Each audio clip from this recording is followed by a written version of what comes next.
तो स्वागत करता हूँ मेरे क्रिकेट प्रेमी दोस्तों मेरी क्रिकेट चैनल में। और आप जानते होंगे 125 करोड़ रुपए बीसीसीआई ने अपने भारतीय क्रिकेट टीम के मैनेजमेंट को सब खिलाड़ी को देने का वायदा किया है और देंगे भी, पैसे भी है। और भारतीय क्रिकेट बोर्ड दुनिया का सबसे रिच क्रिकेट बोर्ड है। आप सोच रहे होंगे कि भाई विनिंग की अनामित तो सिर्फ 25 करोड़ रुपये थे और भारतीय क्रिकेट बोर्ड ने 125 करोड़ रुपये क्यों दे रहे हैं। सब खिलाड़ी में मिलजुल के बांट लेंगे, जैसे कैटेगरी वाइज आगे की कैटेगरी के खिलाड़ी को उतना मिलेगा, पीछे का इतना, और बेंच के और जो रिजर्व खिलाड़ी के उतना मिले। लेकिन फिर भी एक हिसाब से आप देख लीजिए कि पूरे के पूरे स्टाफ को मिलेगा, मतलब कितने पैसे मिलेंगे सबको। तो पूरे दुनिया में यही चर्चा चल रही है कि भाई भारतीय क्रिकेट बोर्ड के पास इतने सारे पैसे कहाँ से आए।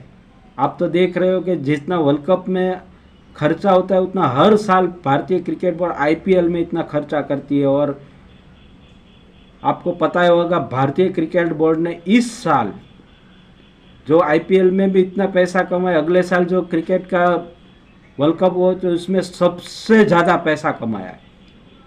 तो आप सोच ही रहोगे कि क्यों बीसीसीआई ने ऐसा निर्णय लिया है कि भारतीय क्रिकेटरों को इतना सारा पैसा दूंगे।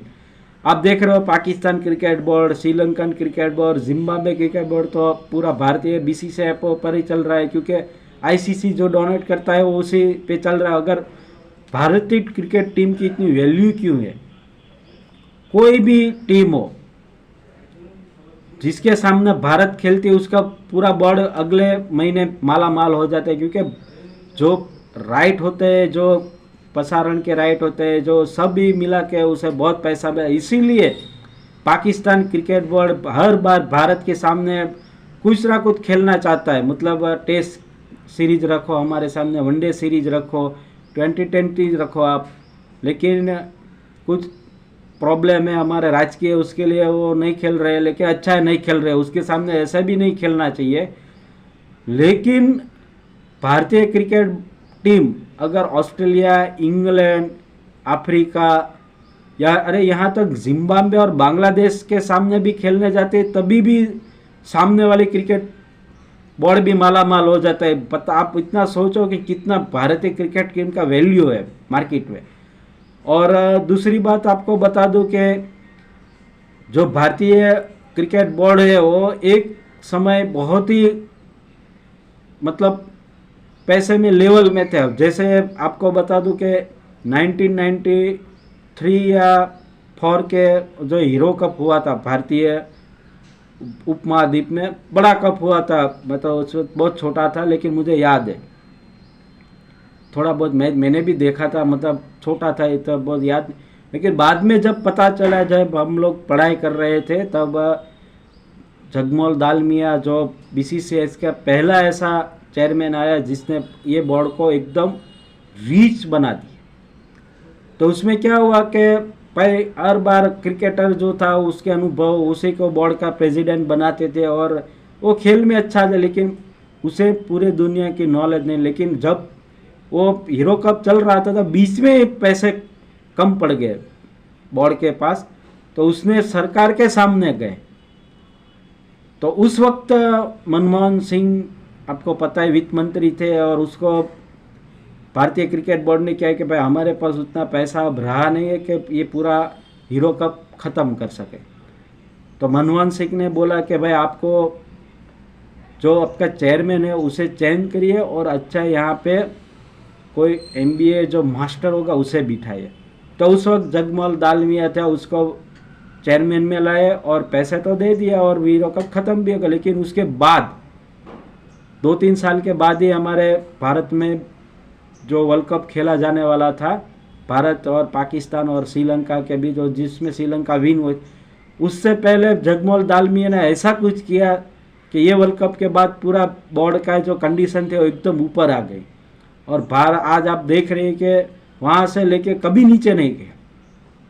और 2006 या 7 में जब आईपीएल का पहला एडिशन शुरू हुआ, तब भारतीय क्रिकेट बोर्ड थोड़ा बहुत आईसीएस के लेवल में पहुंच चुका था। लेकिन जैसे आईपीएल का आयोजन शुरू कर दिया। हर साल में भारत क्रिकेट बोर्ड के पूरे चांसी से ऊपर चले गए, बहुत पैसा बना है, बहुत पैसा।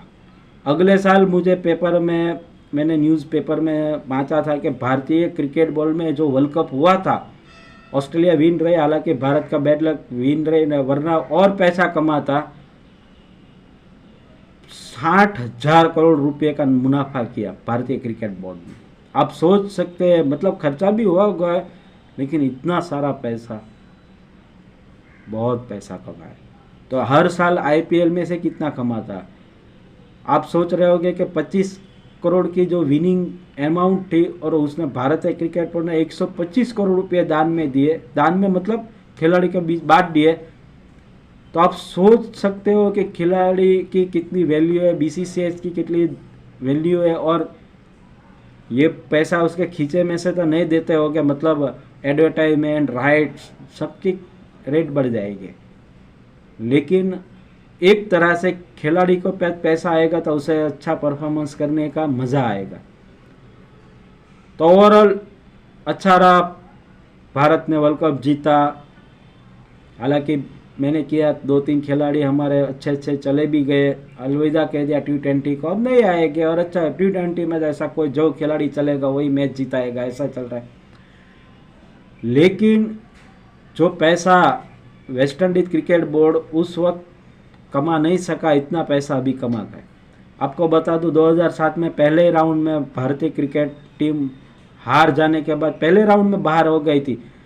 तभी वेस्ट इंडीज ने किया था कि अगर भारत को सेमीफाइनल में रख दो पहले से, तो ये पूरा वर्ल्ड कप का जो देखने का मज़ा कुछ और ही होता है।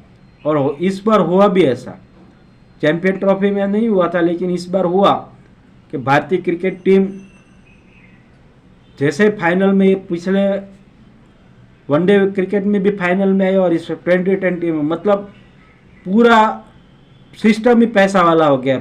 आईसीसी भी पैसा इतना कमाया होगा, बीसीसीआई भी कमाए, क्रिकेटर भी कमाएंगे। ये जीता तो और एडवर्टाइजमेंट के लिए क्रिकेटर को स्पॉन्सरशिप मिल जाएगी।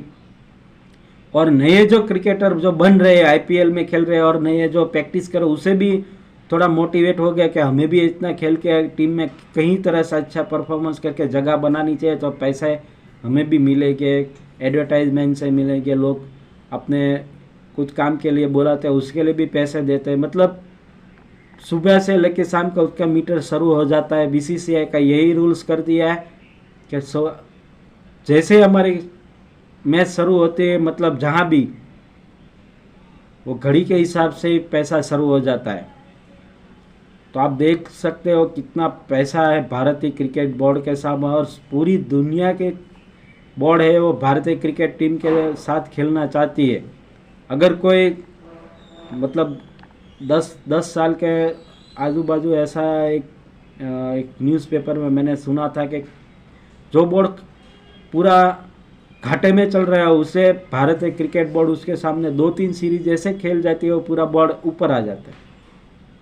और हुआ भी ऐसा है, मतलब जिम्बाब्वे बोर्ड एकदम घाटे में चल रहा था, श्रीलंकन बोर्ड भी ऐसा चल रहा था, पाकिस्तान बोर्ड भी ऐसा चल रहा है। पाकिस्तान बोर्ड का तो आपको बता दूं, 5-6 साल पहले तो बजट में से पैसा देने पड़ते थे कि भाई हमारा भी थोड़ा बजट करो, हमें इतना मिल नहीं रहा, क्योंकि वहाँ पे बैन था। अब शुरू हो चुका है इंटरनेशनल मैच खेलने का, और अच्छी बात है, क्योंकि खिलाड़ी का तो कोई गलती नहीं थी कि वो आतंकवादी जो हुआ था श्रीलंका के साथ, न्यूजीलैंड के, कोई खेलने नहीं जाता, सभी को डर लगता है, इसीलिए वहाँ के जो मैच खेलने नहीं रही। तो और पाकिस्तान जो बोर्ड थी वो दुबई, अबू धाबी में खेलते, वहाँ खर्चा भी ज़्यादा होता था, मतलब कम कमाई मुनाफा होता था। लेकिन अब आईसीसी चैंपियन ट्रॉफी का आयोजन कर रही है पाकिस्तान, ये मतलब दिवाली के अगले साल में होगा, तो भारतीय क्रिकेट टीम जाएगी और अच्छा मुनाफा वो भी कमा सकेगी। तो आपको ऑल ओवर में बता दूं कि इतना पैसा भारतीय क्रिकेट टीम ऐसा ही खिलाड़ी में नहीं बांट रही है, क्योंकि कुछ तो उसके पीछे का रीज़न ज़रूर होगा। तो आपको ये वीडियो कैसा अच्छा लगा, तो मेरी क्रिकेट चैनल आप यूट्यूब से देख रहे हो तो एक सब्सक्राइब कर दीजिए, और फेसबुक से देख रहे एक फॉलो कर दीजिए। और भारतीय क्रिकेट टीम के all the best. Vande Mataram, जय हिंद।